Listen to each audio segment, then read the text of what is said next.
Teaching an in-person crochet class tomorrow, and I'm gonna show you everything I bring with me and everything I'm packing.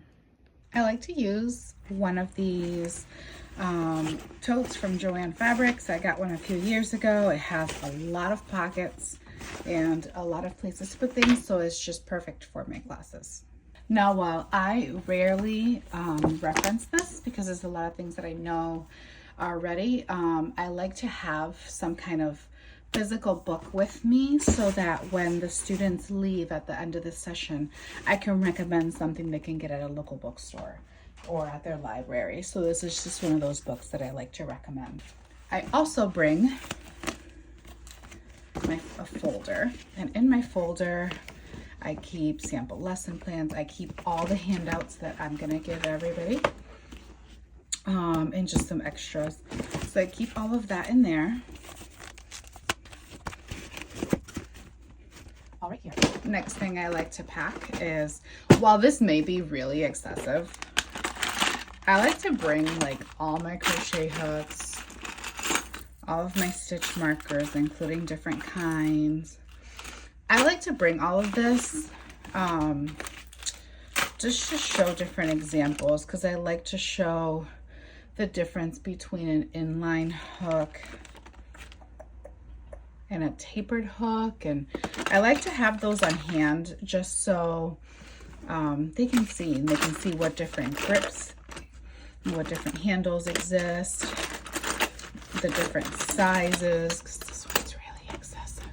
So I like to keep this on me, and then I just never know when I just want to have one of these.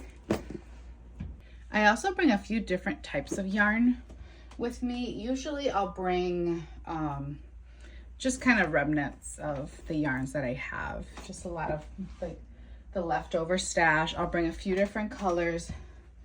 Two colors that I would not recommend you use for teaching are white and black. Please do not teach with these. I usually recommend yellow, green, pink. It's easy to see the stitches with these colors, and in particular I recommend that my students buy worsted weight yarn, and if they can, to get cotton, because it's a little easier to crochet with. But either way, acrylic is fine, but I just prefer these colors. Black is really hard to see, and so is white. The end result is going to be a big granny square tote, which I'll show you.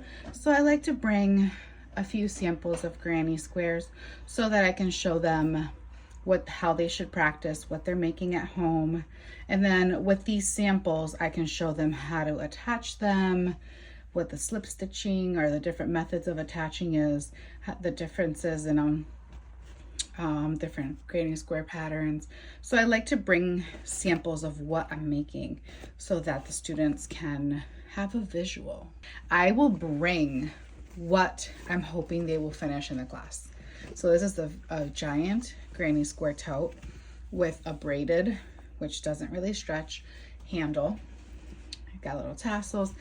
I lined this one. I'm not teaching them how to line because this is a very short class, but I will instruct them to find different tutorials online. But having the final product of what they're gonna make at the end of the 4 sessions kind of motivates them, like, I can't wait to get to this. So I will always bring this. I will have it out and displayed at every single class as motivation for them. Let me close this up.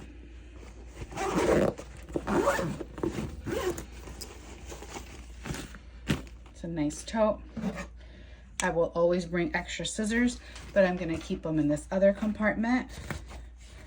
It's kind of messy in there.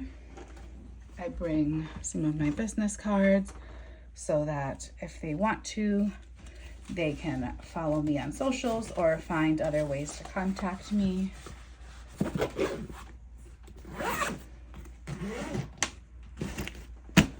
I do feel like I'm forgetting something, but I think it's that normally I email and I have a lot more interaction with my students. But in this case, I'm teaching through a local craft store. So they've been in communication with all the students about what to bring and their supply list and things like that. That's also something I'd recommend if you're teaching a class. Make sure that you email those students a week ahead of time at least with a supply list. And then maybe a day or two before, just saying, hey, can't wait to see you. Just kind of like a reminder email. If you've got questions about what I do as a crochet instructor, just leave a comment and let me know. I'm happy to answer.